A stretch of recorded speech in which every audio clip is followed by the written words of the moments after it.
Hi, Hearties. This is Heart to Hearties. This is our official admins chat with the cast and crew of When Calls the Heart. I am Marg Stark from San Diego on the heels of the season finale, and I'm joined today by Dawn Bateman from North Carolina.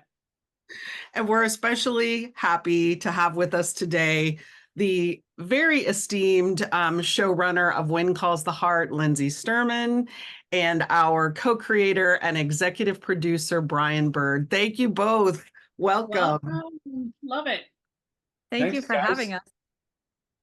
Well, it's safe to say that you have the Hearties talking today. My goodness.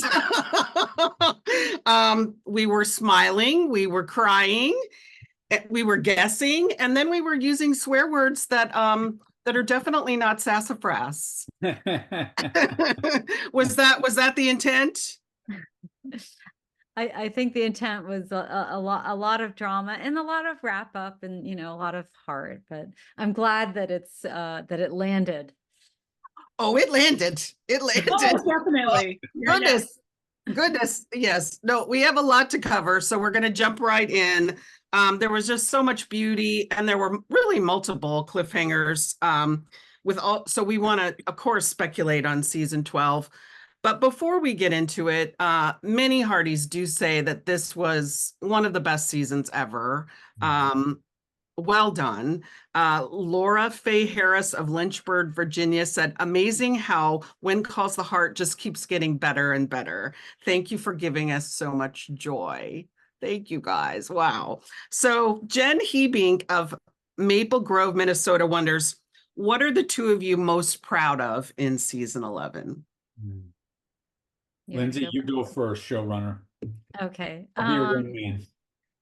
I just love how the Nathan Elizabeth arc just came together, and they're, just how warm it is, and it's a long time coming, and it's a really hard story to tell, but it's, for me, it felt really good. And I love the duo of Rosemary and Bill. That was something that we came up with, and it was sort of this murder mystery, this sleuth thing, and just to be able to do a season-long murder mystery, and then just the two of them together. So. Good. So good, Lindsay. I was so proud of the show this year. I feel like a proud grandpa. I get to watch the grandchildren now as they grow up and come to life. And it was really good. And I loved well, of course, Assassination She Wrote. That's kind of what you were talking about there. Bill and Rosemary on the crime trail. But I absolutely echo what you said about Nathan and Elizabeth this year. It was, it's I love the nuance that you and the writers and really everybody on the show are helping to bring to life. And this incredible callback to Nathan's profession of love with Elizabeth from years ago now, and her bringing it full circle where she gets to say what's on her heart. I thought that was one of the most romantic scenes I've ever seen. But not just for the romance of it, but for the heart of it. Like, there was so much that was real about that. And those two actors are fantastic. They know how to bring the money shots. It's just gorgeous. So anyway, big fan of what you guys pulled off this year. So proud. Thank you. Well, we're very moved by all of it. And so we launched last night the world's least scientific poll. It really is. Facebook does not do us a lot of favors in this regard. It was literally up for, 16 hours or something. We got 1,000 responses. So we're here to reveal to you, this year we did 2 categories, not only best dramatic scenes, but also best comedic, because we feel like there were so many of those, and those get short shrift always. So Dawn, should I do a drum roll? Sure. Yeah. Okay. What do you think, Lindsay and Brian? What's the comedic one that you thought? Well, Man, I found that the Bill and Rosemary crime solving arc was just so rich this year for comedy. Just Bill can be such a curmudgeon, and Rosemary can be such a busybody, and just, that oil and water together was just golden. Perfect. I Yeah. loved it so much. But I love when Bill busts people's chops, or even in his responses to Nathan, like, dude, you're like slower than molasses in January. Get with the program. I just love those moments. It's kind of locker room talk with these guys from 1920, and I just love that stuff. Exactly. That's funny. Lindsay, any ideas? I mean, there's so many moments where watching it, especially if somebody else wrote it, I just laugh out loud. But one of my favorites is when Nathan makes Tom come up with a solution for the festival. I just Yeah. Love that. I love Nathan thinking that there's going to be a birthday party and then there's not. And then I just thought that. And then this was ad-libbed on set. May and Hickam playing tag in the woods. Do you remember that? Oh, it was so good. And then they didn't stop, and it makes me laugh. Yeah. Oh man. So, well, in our like you said, unscientific poll that is random and in a day after the Hearties what's the word, hangover. No question. The whole thing. Yes. So coming in at 4 was Bill trying to tell Elizabeth he bought little Jack a pony. Oh yes. At 3. My favorite. Loved it. Just love it so much. Phenomenal. At spot 3, Elizabeth walking in on Nathan shirtless or shirtless.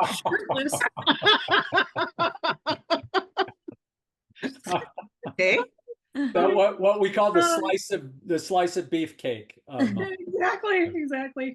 Number 2, comedic moment. Bill telling Nathan he moves as slow as the molasses. So you got it, Brian.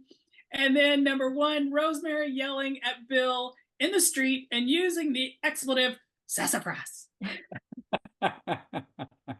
Amazing. I really liked last night. Minnie, after that whole, series of, Lee Coulter being responsible for getting Hickam there on time, and she's like totally deadpanned. So it's something like, so no, like no, and you don't expect that from Minnie. It was such a sweet, hilarious little moment. So you kept us laughing till the end. You really did.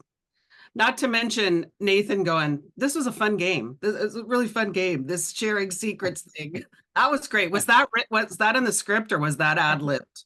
Oh, it was just such a cute little button on that very heavy scene. It was really cute. Well, I also loved about that too, that like Elizabeth was so lame. Like her secret was so lame. and Nathan came to the party, came to the table like, I had like something real to offer here, but you just like that was so bad. Yeah, I have to say that scene also got a number of votes in our very scientific poll. But all right, so best drama scene. What do you think? What do you imagine is going to come in the top 3? Well, man, there's so many of them. But obviously, Jeanette is Casimir Shaw. That was a great turn. That was a Columbo turn story, right there. and it was just a twist. So good. Yes. No, that for me was like that was not something we've ever done before on this show, and I just love that so much. Yeah. I love that we can tell the show lets us tell stories like that. You get to kind of, go in different directions.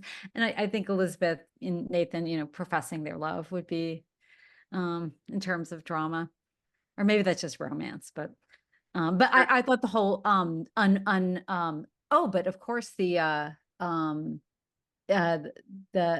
let me just stop there.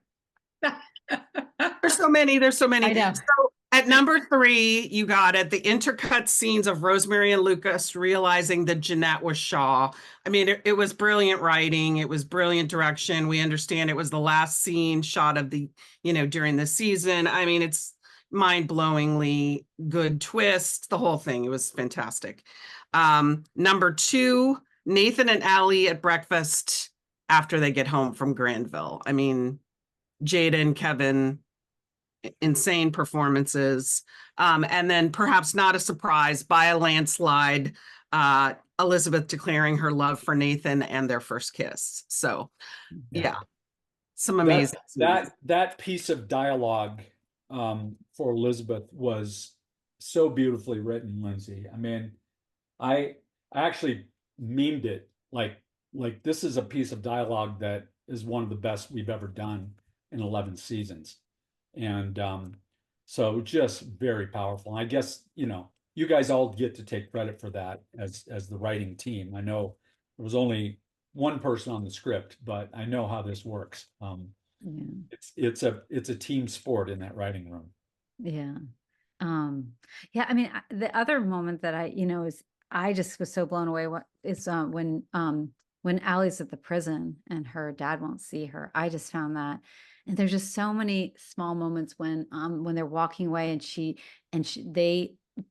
Elizabeth and Nathan sort of, hold her and she puts her arm around Elizabeth. For some reason, every time I see it, it gets me.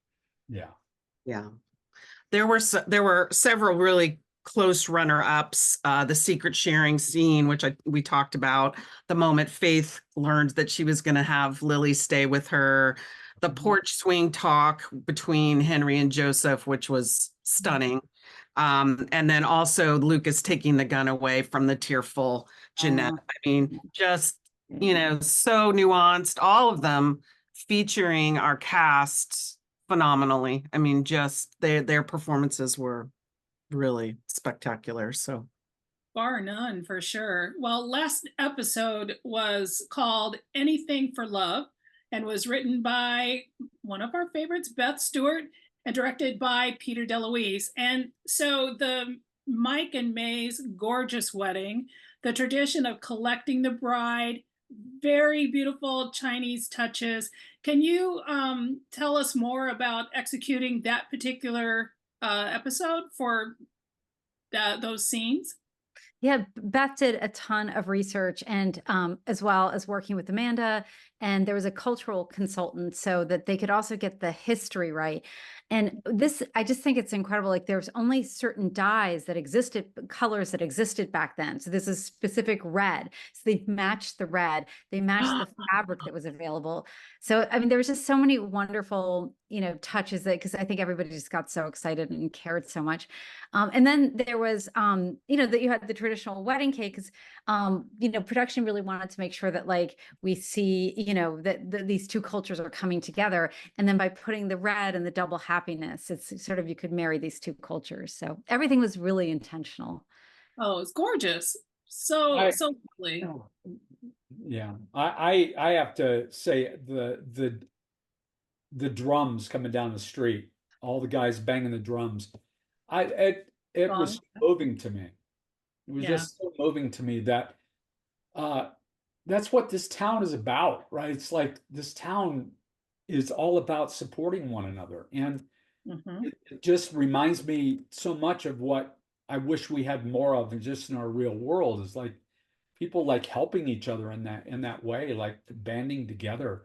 And the fact that Lucas was there in the middle with his drum too, for me was so powerful because, he didn't get this last season, but yet he was there, like participating, like I'm gonna be part of this, right? I'm gonna celebrate this couple, and then here comes Mike, with his ring. That for me was so beautiful too, because it was a great mislead.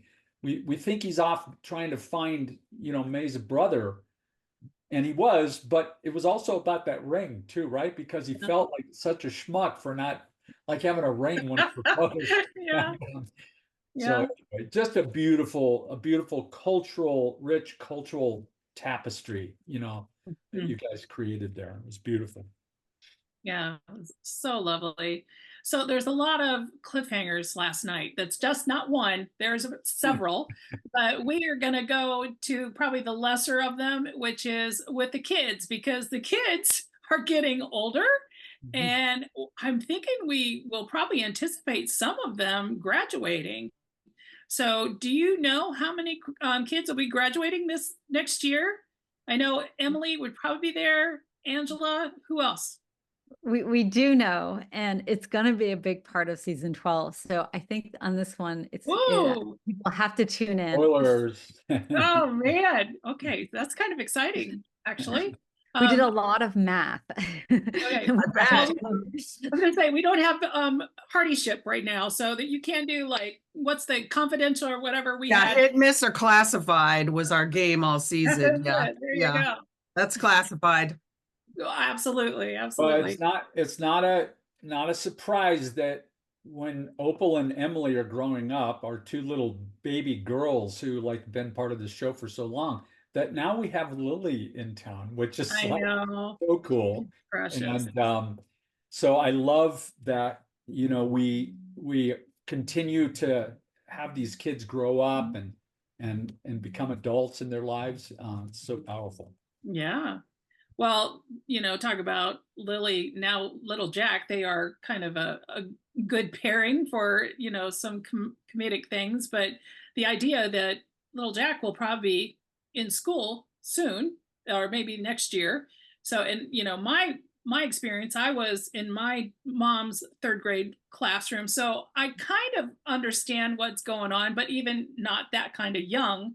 And Elizabeth will have her son in class. So sounds like maybe you could do some comedy in that area, or maybe I don't know. Yeah, and he does. Little Jack does start school, and there's so many stories to tell for that are comedic and heartfelt, and just the challenges, because I'm sure you had some challenges, and we have Lily and Talia, so we have these just lovely little kids. So lots. I think that fun will ensue. Oh, well, you guys are surprising me, or not all Hearties are being really surprised for a lot of things that we didn't really know what we needed until we saw this season. So, we're anticipating season 12 is really going to be so exciting. So the other thing we really loved about this season is that that heartfelt rotation with some of our ancillary characters that was really in depth. So we're talking about like Faith and Lily and the Canfields, maybe. So of the secondary stories, who might you highlight next season? Because it's a big graduation year, the kids are growing up and not saying who graduates, because they also have conflict over, when your friend graduates. So we have some great stories for the older kids, Angela, Emily, and another, I think, a really terrific Allie story. And for the first time, it looks like we might have a Jed story. So Ooh. and I think we also have a great Molly story. So yeah, we're excited to tell, Did you say a Ned story? Oh, Jed. Oh, Yeah. Jed. Okay, Yeah. so do we know, is Jed new? Oh no, Jed is a farmer. He was Oh, born Jed. ag. Wait, Yeah. with the groundhogs, or what did he have? The squirrels? Yeah. Okay, yeah. Chipmunks. What was it? It was noted as a guide. Yeah. It's Yeah. they burrow, the burrowing animal. Okay, yeah. I'm blanking on the name. Sorry, I didn't understand. Go ahead. So yeah, so for the first time, we're hoping to have a Meteor Jed story. Fun. As well as I think we have a great Molly story too. Really? It's become increasingly a challenge in 42 minutes to feature so many people. But you guys have done a beautiful job of making even some of the little arcs, the little storylines are at least meaningful. Like you can't spend too much time on them, but they're meaningful. And I love that when that happens. Honestly, that's how Hickam started. Hickam was like right in season 1. Mike Hickam, he was just helping out at Yost Mercantile, right? And over the years, he finally got his true day in the sun. I mean, the last few seasons he's had meaty stuff, but finally getting his full day in the sun, I thought was fantastic. And so sometimes it's for me, it's like it's like spinning the roulette wheel. Okay, what numbers are going to come up this time? And it's always fun and surprising. Well, of course, we were incredibly happy to see Fiona back in Hope Valley. And to have her play Best Woman, I mean, come on, it's the 20s. It was fabulous because, of course, I mean, she has been Hickham's best friend, so no one else could have done it. But when did you actually learn that Kayla was going to be available? And did you know far ahead of time? Because that was amazing. Yeah, we didn't. It was very touch and go and scheduling issues. And then we got so lucky. So we were over the moon that she could come back. And do we have any idea whether she's going to be with us in season 12? I think we have to wait and see, but we're Crossing all our crossing our fingers. fingers. All of our Okay. fingers. In the meantime, other people want Kayla in their show too now. Right. So No. yeah, we're having to compete for these really cool people. Yeah. All right. And I'm so sorry. Suzanne Cody Lippard of Columbia, Missouri wanted to know about Kayla. So I'm getting a shout out in there to Yeah. her. So we were really glad to see Bill apologize to Rosemary last night because we need that partnership to mend, to come back together. Roseanne Moore of Charlotte, North Carolina wonders, the twist at the end of the season was amazing, and seeing Rosemary and Bill teamed up was just a blast. Will we see another mystery entwined in season 12? I mean, that storyline just popped so much. So we got very excited about continuing it. And I think that, that there are mysteries that need to be solved, perhaps, and perhaps people will get very involved with that. So. Wow, so good. So good. Well, we do have to give a shout out because at least from what we saw, we did not see Hearties solving your mystery. I mean, we had crime boards, we had many people guessing, following along. I mean, it ran the gamut. I think between Edwin and Hargraves, no one saw that Jeanette was Shaw coming, except for Cindy Gervais of Freeport, Maine, who evidently not only guessed it, but guessed it in front of the New England Hearties, who have this like weekly Zoom where they go over the show every week after it airs. And she like came out and said it on their Zoom the like week before. So mind blown, Cindy. Shout out to you. Can you believe somebody figured it out? Holy cow. So good. She's coming to HFR, so we will like good. we'll have to put like a Wonderful. little crown on her of mystery solver. Yes. There are some residual questions though about the mystery. Joe Castronovo Otto of St. Louis asked if Jeanette posing as Shaw was powerful enough to scare Pike in the way that he described. Also her henchman, who I think said something like, "You don't know who you're dealing with. My life wouldn't be worth a plugged nickel."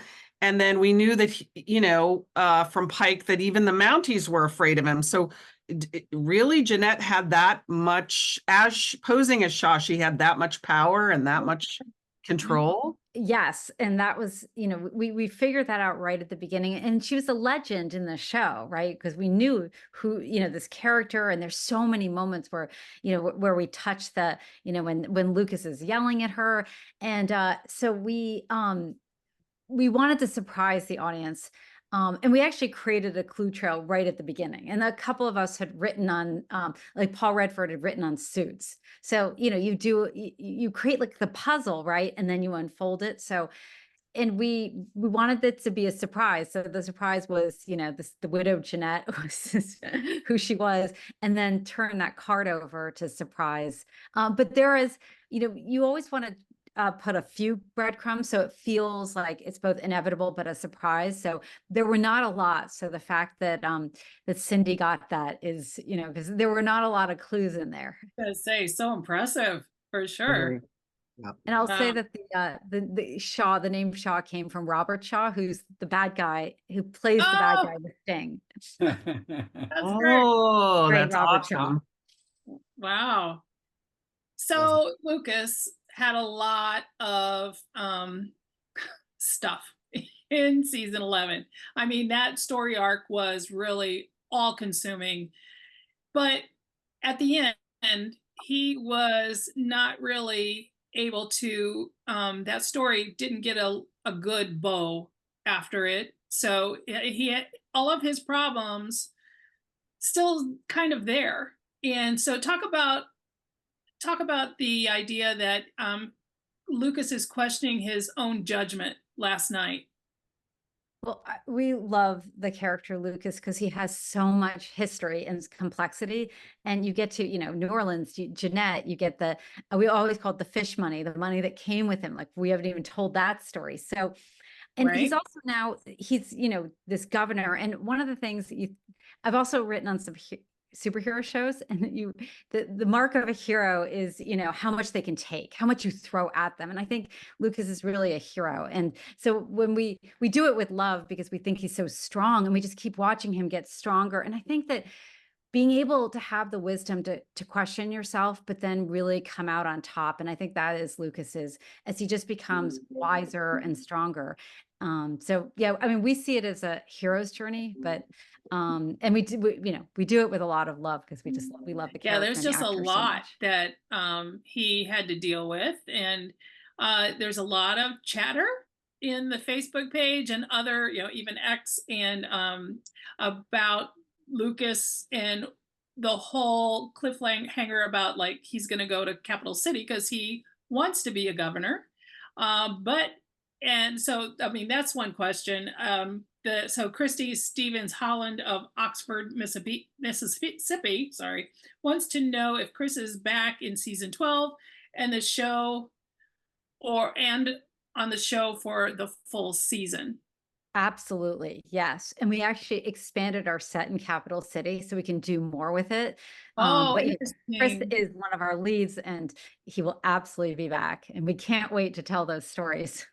Oh, that's great. Well, the other thing that I was thinking about the conversation on Facebook, as well as that Lee was, he was asked to go with Lucas. So that was the other conversation. I was like, what's going on? Rosemary wants to make sure that they're going to be in Hope Valley. So that's the whole conversation that we She had. has an opinion on that. Yeah. So, okay. So we know that Lucas is going to be there. Oh, yes. Any idea about love? Can we look for maybe romance for Lucas in future next season? I think I should say classified, but I think I've already said this. But perhaps there's some love in the future. Good. Yay. You're brave. Yes. All Hearties. It's okay. Right. Wait, Hearties. It's okay. I was going to say, one of the cool things about, and for those Hearties who come to HFR and who get to go visit Hope Valley in real life, we never have to leave that location. We shoot everything right there. It's such a flexible place. And it's amazing how we can build these other towns right there in Hope Valley and give the sense that we've gone off somewhere else. So I love that about where we shoot the show. And so even if Lucas is in Capital City on the show, he's still there. He's still there. And they're in the trailer next door to the other actors. So he never goes away for very long. Yeah. Well, but you know what? Lucas, obviously much has been made of the way things shifted at the end of season 10 and how they progressed in season 11. But I found Lucas to be his arc and his role in both season 10 and season 11 to be one of the biggest wrinkles of the show that we've done in forever. I mean, Yeah. he's had so much ground to travel in these episodes. There's a lot of stars in Hope Valley. And Lucas, Chris McNally is one of them. Mhm. Well, I Yeah. think the whole idea of having a fresh, really, this is a fresh story that we've never really experienced in Hope Valley and or When Calls the Heart for 11 seasons. So I loved it because it was just so fascinating, and it went through all of the season. It was not just 2 or 3 uh, episodes and then it was done. I mean, it was just so intriguing, and you never knew what the twists and turns would be. So I'm still kind of thinking about the gal that just answered the mystery. I'm like, how did she even think about that one? But it was good. Well, I think too, as I reflected on it, I think you'd be hard pressed to find, except for maybe Gowan and Elizabeth herself, like who has had a bigger story arc than Lucas. I mean, that was a huge, I mean, he just got to show us so many levels. It was a great season with him. So we do want to ask a little bit about Lee. I loved him being mayor this season. I just think that was a great choice. And of course, he's come up with this national park idea. And I can see you need, if you're going to have Lucas going to Capital City, you do need some more characters for him to interact with. But okay, Lee going to Capital City, really? I would just say there's a lot of controversy involved. I am sure there is. On the show. Oh, okay. Gotcha. Okay. All right, cool. People have opinions on it. Yes, I'm sure they do. I'm sure Rosemary's first of all, and little Goldie. Let's talk about the big cliffhanger, which is, we close the show after a lot of romance and an incredible wedding with Superintendent Hargraves, everyone's least favorite person, showing up with this like big pronouncement. And he was he very clearly said, "Your late husband." But how will this affect Elizabeth and Nathan going forward? What is this designed to do? What is happening here?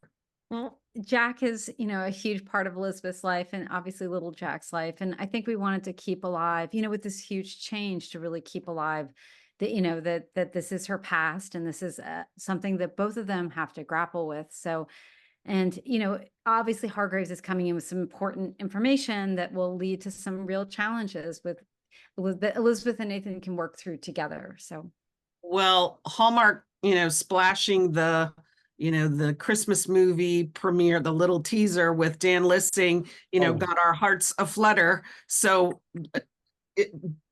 Dan Lissing is not going to be coming back as Jack into the show. Is that the case? No. Can I respond on this, Lindsay? No. As you said, Marg, Hargraves said, "Your late husband." Nothing has changed about that. Nothing has changed about that. But this is a show which has caused collective gasps across the nation, across the Hardyverse in the past. When Elizabeth got proposed to at the same time, I think it was at the end of season 2, maybe, right, by her former flame from Hamilton, at the same time as Mountie Jack was going to propose, and he witnesses this man getting down on his knees.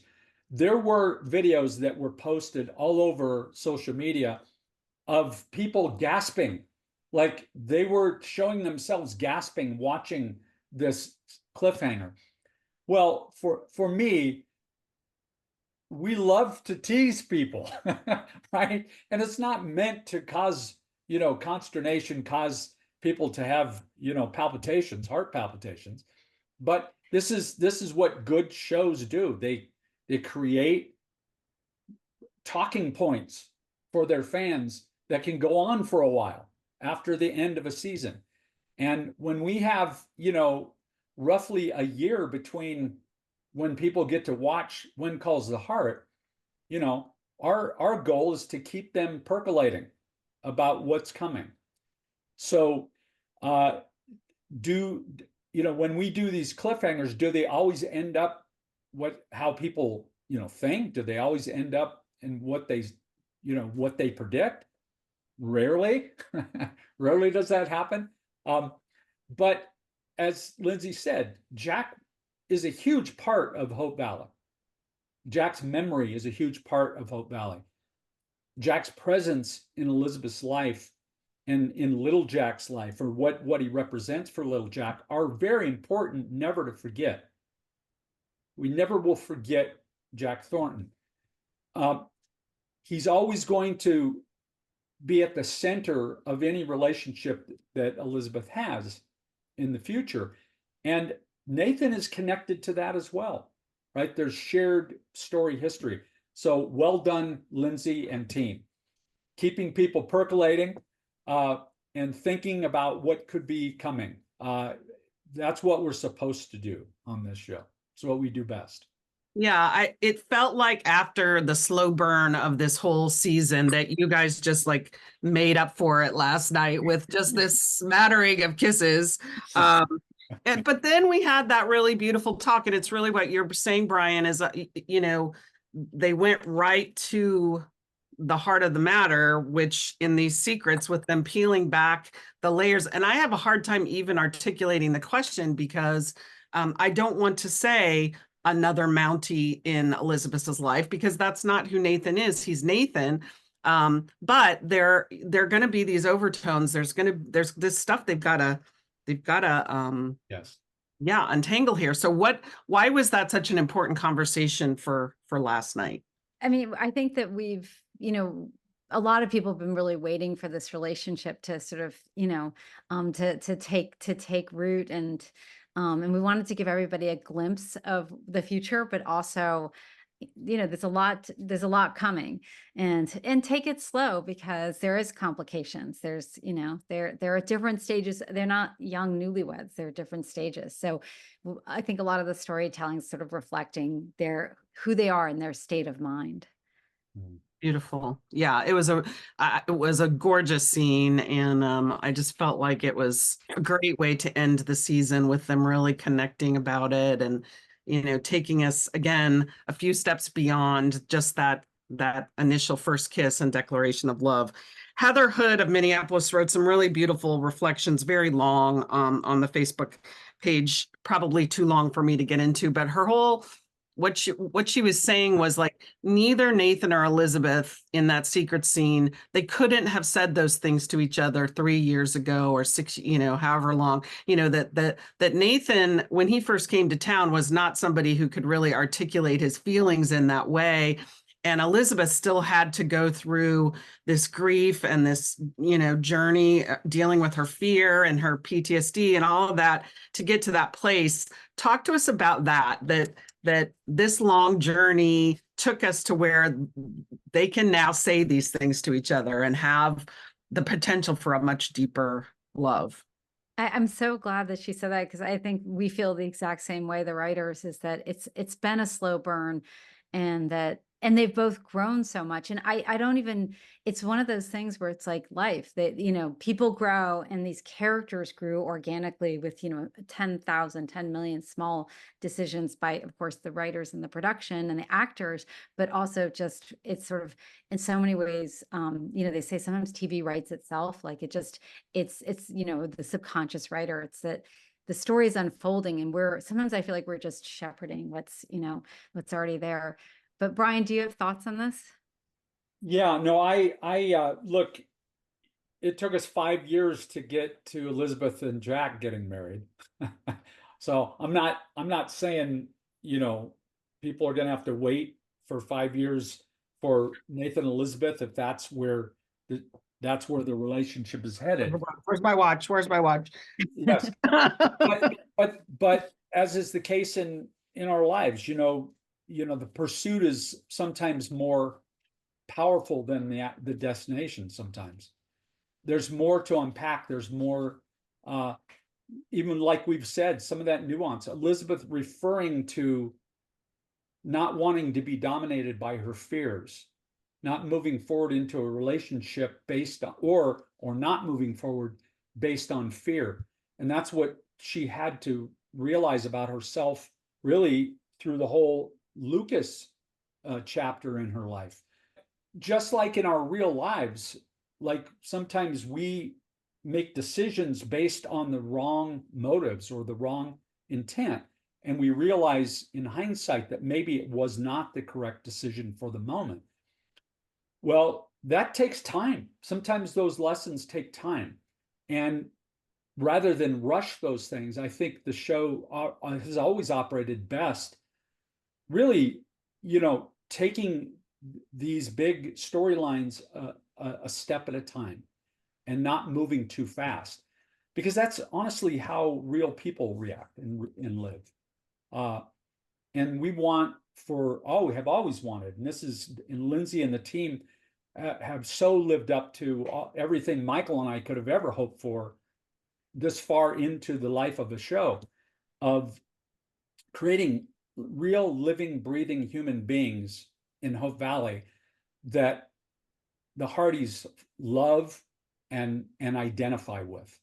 And those universal lessons that people have to live with and go through are deeply moving to those Hearties out there because of things that they go through in their lives. So that would be my just chipping in to say, yes, more please. I think when we get to a point where we see Lucas in love and potentially with his great love, I hope we'll be able to reflect back on it and say neither one of them could have gotten to the place that they are without each other, that it was an important part of their development. And, while it wasn't a lasting love, it was a very real part of their journey. So that, because love is just good, when we experience love, it's a really beautiful thing. So well, I love the potential of whatever that scene is, Lindsay, between Lucas and Elizabeth. I'm gonna write it down. When he's ready to pop the question, that's fantastic. Yeah, definitely. Well, you know what? This season 11, it was like read like a Hearties wish list fulfilled. I mean, and other kind of wishes that we didn't know that we needed. So we had just a full on list. So we have more lists for you. So we're just going to go through some of the things that we was like, okay, wishes we thought that we needed or that we didn't know that we needed. And we're just going to check it off. So, and Marg will kind of intersperse with these. I will, and please feel free to jump in and comment because they're really special. It's a really special list. So yeah, so the one that I love is fun with Scout the dog because I love all dogs, and Pal the pony. So cute. Cute. Little kids in Hope Valley. I mean, we have Goldie, Lily, and little Jack. I mean, that was such a blessing to have little kids repopulating Hope Valley. Absolutely. Tom Thornton returning. That was a large one. I think people were waiting for that. Maisie. That's what I personally am so heartened by all the storytelling of all these seasons, is that it echoes back like to previous seasons. And I really do think that some shows don't do that very well. And I think this show has really mastered that art. Yeah. Yeah, the callbacks just play to the Hearties' heart's desire. Maisie and the Hickam sisters. And the casting of Maisie and the choice of her to be married, the whole thing is fabulous. The long-awaited femme fatale, Jeanette. The widow Jeanette. Yeah, oh my gosh. The widow Jeanette, yes. Yes, we still need to hear that story too. We haven't heard about her. Yeah, her marriage. Jacob, a member of the Canfield's extended family. Yes, 1,000 times yes. Such a beautiful Love story. that story. Oh, and this is one that we were just missing through COVID world. More classroom scenes and Elizabeth helping solve learning issues. Man, we really needed that kind of shot in the world, in the arm for Hearties, because we were missing it because COVID. Yes. So true. Really, truly deep storylines, and very current, such as the Higgins story. Mm. That was, yeah, very painful. Yeah. Intense and painful, but so well done. Mm. We have the Faith fostering Lily and a grandmother being in Hope Valley. We That was haven't the- really had a grandmother. Mhm. At least not anybody, I don't think, for a Yeah. little while, right? Yeah, So- that's right. Songs galore and the choir festival. That was a great one. That was So so good. good. More Yeah. music, more music. yeah. We And they're need to so continue that. talented. They can Oh all my sing word, so beautifully. definitely. We've been begging for so long and we really got it. We really, really got it. Yeah. So good. So Anna coming back and also all of the diversity in Hope Valley. So Mhm. great that and it's really getting popular. And it's like a lot of people in there. Yeah, the cultural pieces of the storylines are very rich. The Easter holiday, we've never celebrated Easter in Hope Valley before. That was really nice. Mhm.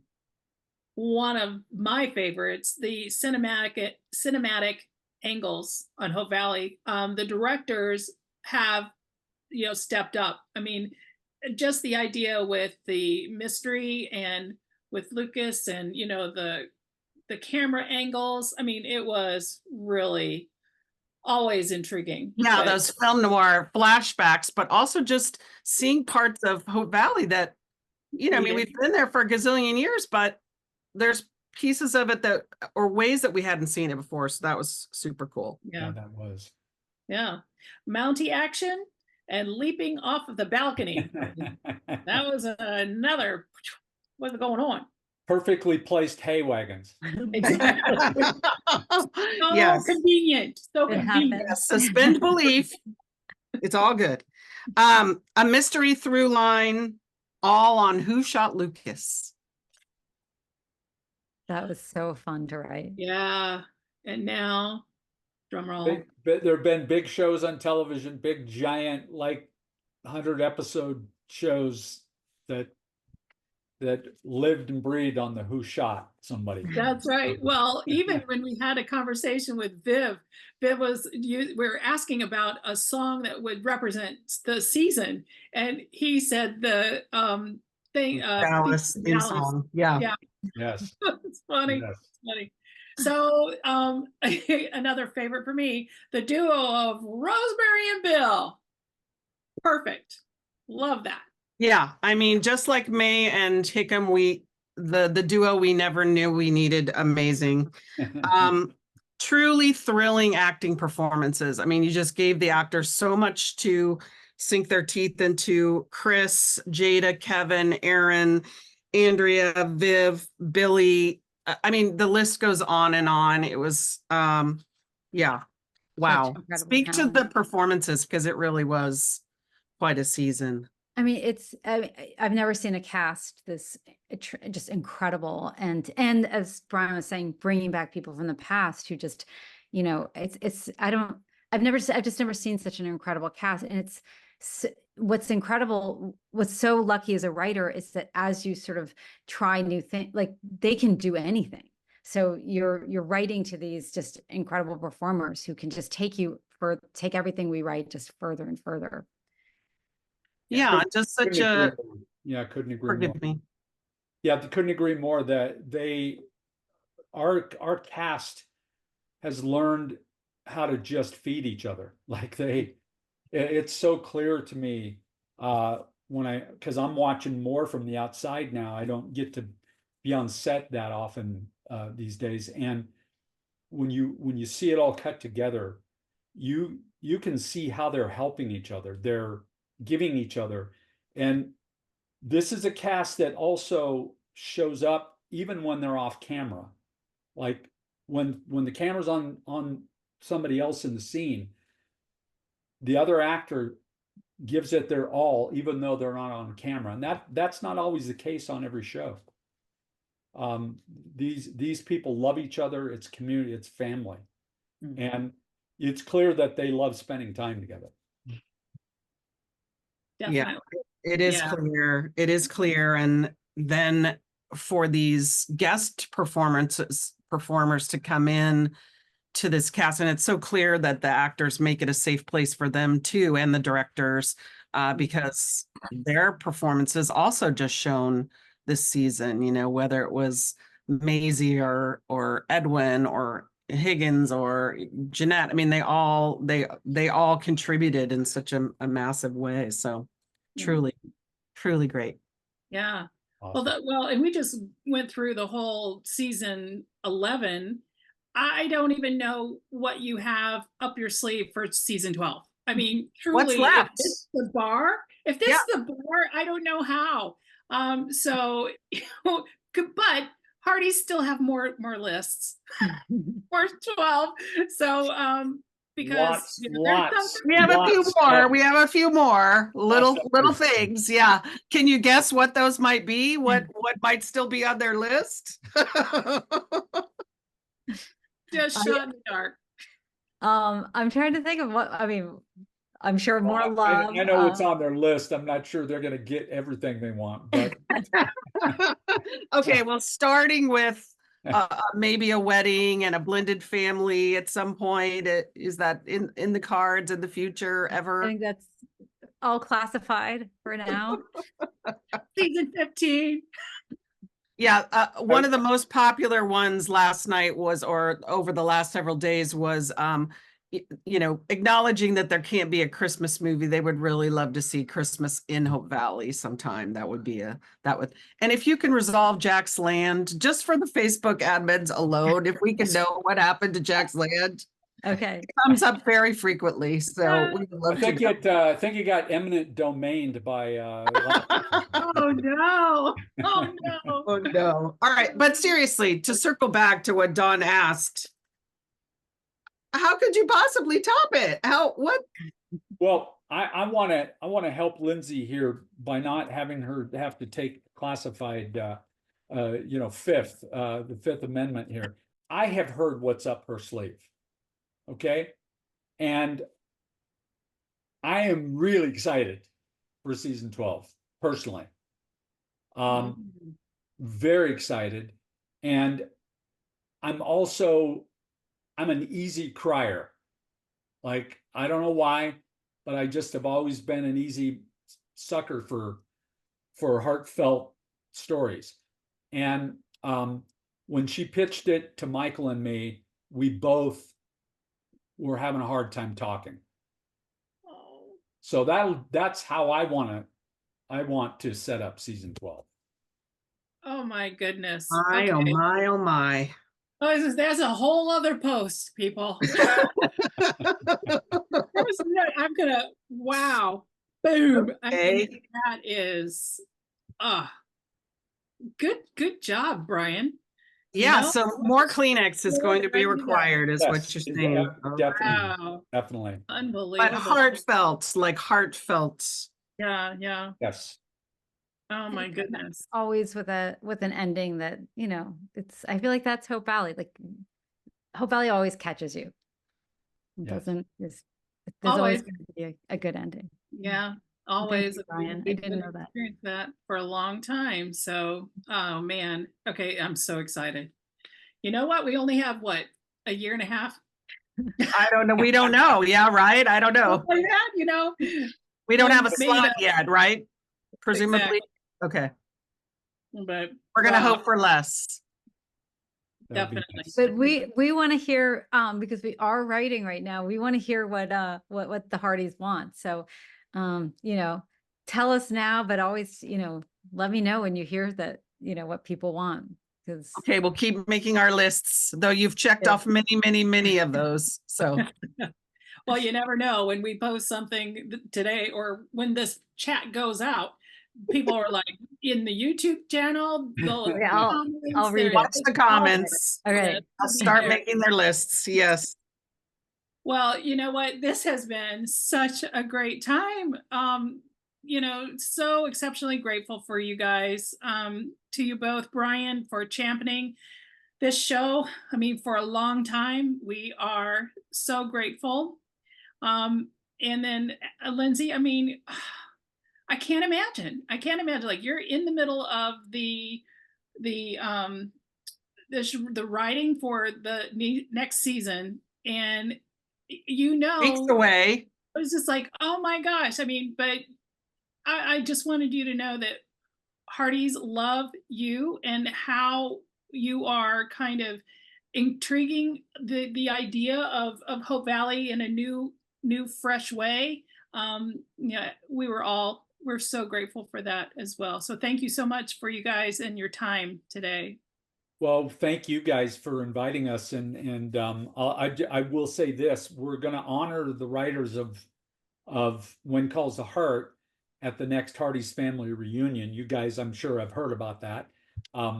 We're going to let the writers get their day in the sun at the next Hearties family reunion. So we're excited about that. I just want to thank the admins and the Facebook groups and everybody who keeps the show what it is. And I don't know if you've seen our ratings, but Brian should take a bow. I neglected to talk about that, so please just say a few words before we close out here on the ratings. I would be happy to. You know, as Mark Twain said, the rumors of our demise are greatly exaggerated, right? And there have been times in the past when, you know, it's been predicted that the show would just sort of fall apart, or, you know, because some people aren't happy with it. Well, I just have to say that at a time when a lot of television shows are declining, not for any of their own fault, just because there's so many choices out there across the spectrum of all the shows that you can watch, so many choices. So it's easy for, you know, everybody to have fewer eyeballs on them. That's not the case with When Calls the Heart. We believe more people are watching it now than ever. And just the direct live plus same day ratings from season 10 to season 11 have shown growth. It's very rare for a show at this age, of this age, and this far into its run, to see actual growth in the live numbers. And I'll just share that I didn't get the chance to tell you this, Lindsay, but I had a phone call with Jack Wagner last week. He was calling me from the golf course because he had played golf with some bigwig at ESPN. And the guy from ESPN was asking Jack about the success of When Calls the Heart. And Jack told him, he said, like, he told him what the live, you know, this live and same day ratings were. And the guy said, no, that's not possible. How is that even possible? You guys are getting 2 million people watching you live every Sunday night. He said that is so hard to get. And so Jack was just super thrilled because he got to like brag about the show that he's on, you know, with the ESPN. Oh, great. So I'll just say this. This show has so much life left in it. And the Hearties, despite, you know, the ups and downs of storylines that some may like or some may not like, they stick with it. The Hearties stick with the show through thick and thin. And I believe it's because it's hard to find a show like this anywhere else on television. You know, the Hallmark Channel has content like this all day long, 24 hours a day. But very few other places carry this kind of content that lifts people's hearts the way our show does.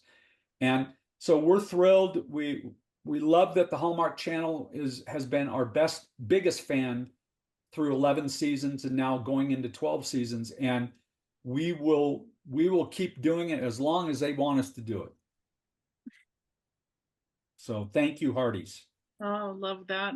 Amen.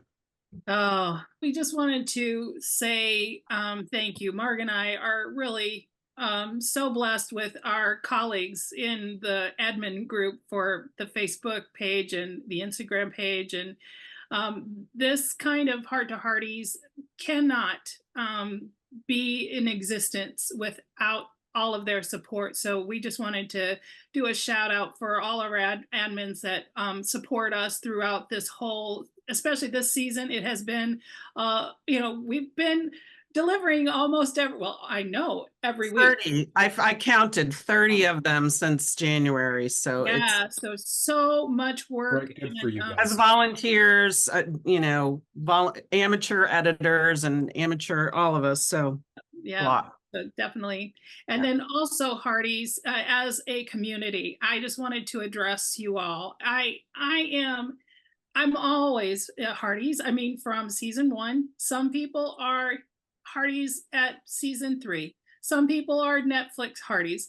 Some are other streamers of Hearties. So we just wanted you to know we appreciate all of your kind of engagement. Everyone that submitted a question, even if in the Facebook page or in Gmail, whatever it was. So we could not kind of represent the Hearties community without you. So thank you so much for everything. And then you like and subscribe on this channel. And if you want to opine, you can do the comments after the recording, and just enjoy. And we will be, doing more. I mean, we have, I think Aaron is next week, and I think we have our This week. designer, things like that. So, stay tuned. It's not done. We will still have content going through the break, and and then going to HFR. We're so excited about that. All the people that signed up, and that's another thing. There's so many things that we've done. Not we've done, but the Hearties community was able to kind of collectively enjoy. So thank you again for everything. And this is Heart to Hearties.